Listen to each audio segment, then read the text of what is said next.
Welcome to another podcast of the current situation Manchester United. Manchester United grabbed 3 points after scoring a late winner. If you guys watch my preview, you would know that my prediction for this match was 2-1. I didn't say who would go score first. I didn't say who was gonna, you know, give the time where the goal would score. But I basically said that, in my opinion, the score would be 2-1 in Manchester United's favour. So said, so was done. Manchester United beat Fulham 2-1 just a few minutes ago. Um, Out of talking points from this match, also, I mentioned that we needed 3 points to advance in the Premier League table, so 3 points was needed. It was not a question if we get like 1 point, no points. No, we needed 3 points. Goals, we needed to score goals, although we got 2 goals, so we ain't gonna complain about that because they guaranteed us 3 points. And also, yeah, so basically those are the points. But in the game itself, Manchester United had chances to even score more than 2 goals. Chances, Martial had a few chances. He almost scored with one. The keeper, I think, went to his legs. Then some defender go kick it out or clear it. He had another chance of scoring from a header, but it went over the bar. Um, who else had a few chances? Yeah, man, Rashford had a few chances, just didn't put them to bed. So it's not that we're not creating enough chance. We are creating enough chances, but as it relates to being clinical, we need to like sharpen that iron in that department. We have to really work on conversion rate. In the game itself, Christian Eriksen got the first goal. I ain't gonna go down by piece in what happened in the game, but Christian Eriksen drew first blood for Manchester United by scoring a goal. Personally, I think the pass, which is not a pass in my opinion, I think Bruno Fernandes actually took a finish shot that went way. I don't even think that was going near the goal, but for some reason found and run the bombing forward run of Ericsson into his feet and he finished it. So person may say, oh, Bruno Fernandes has great vision apparently. He's not this youth that is just, he can play a final pass to a player. Hey man, if Bruno Fernandes intentionally pass at ball to Ericsson, big ups to you. But personally, I don't think that's a intentional, deliberate pass. No hatred for Bruno Fernandes. But yeah, we were 1-0 up. Fulham was actually trying to bust our balls a few times. They were actually attacking. I don't even know why we gave them enough space because I basically stated that Fulham wouldn't give us a lot of space in this game. And apparently we gave them a lot of space. So when they were on their counter I didn't even remember that Andres Pereira and Daniel James, two former Manchester United boys, play currently for Fulham. So yeah, that's a good thing. Not so much, at least not until the final whistle. But yeah, they exploited our speed. We could have actually been down by 2 goals or three. William was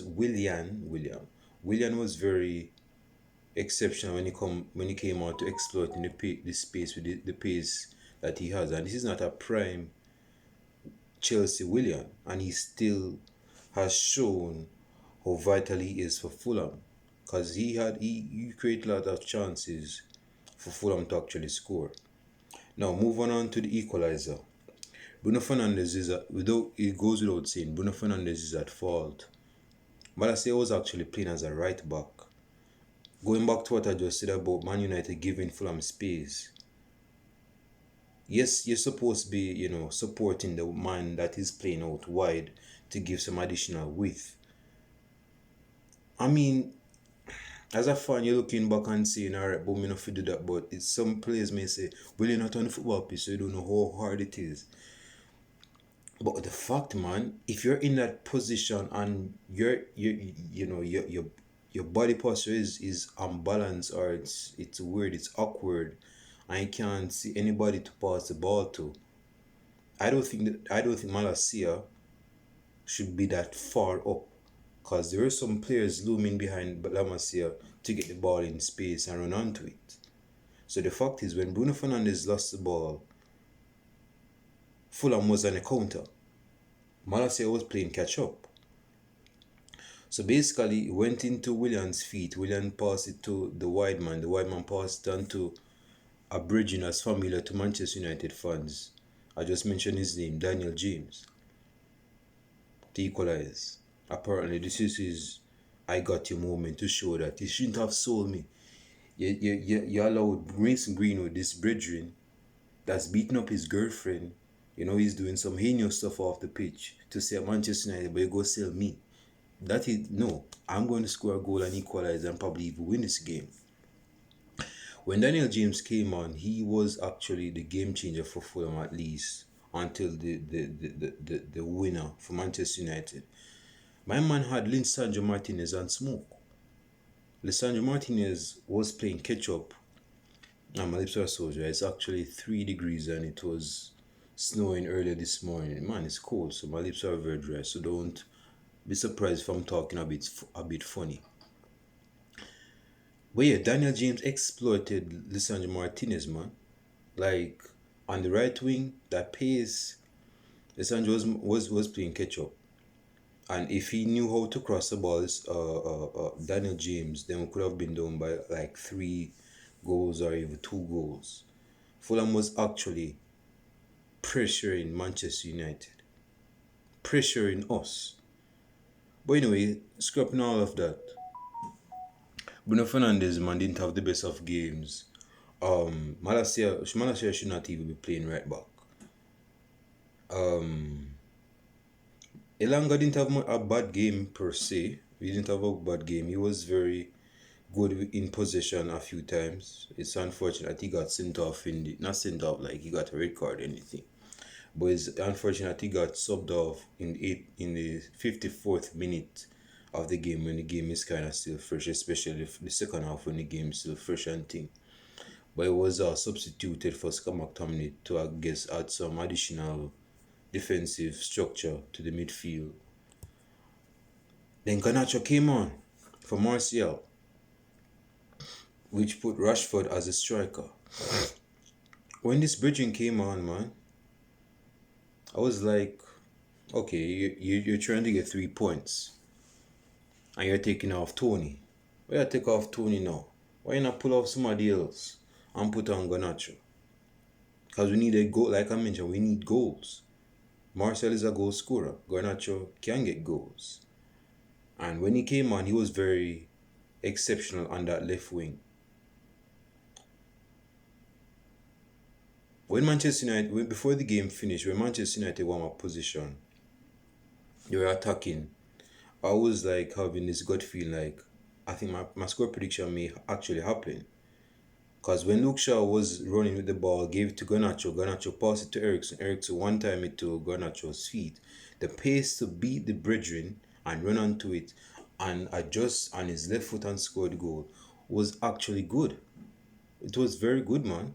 In that 9 seconds, not even minutes, seconds of the match before the final whistle is blown, this youth from Argentina go get the last goal of the game and win the game. So we have a very well prospected player in our books. I have high hopes for this youth.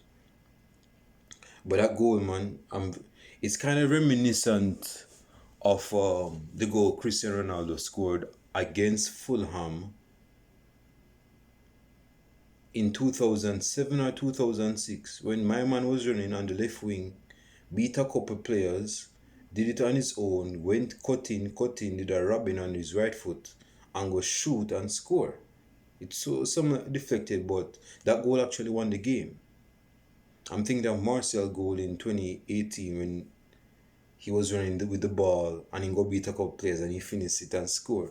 Now Garnacho, not that he beat like 3 or 4 players, he just passed the ball into Ericsson's feet. Ericsson one time it to him and he scored. But just shows you that we have good players that can actually win us games in the dying seconds. Like the strength of our mentality is building up, and that is very admirable.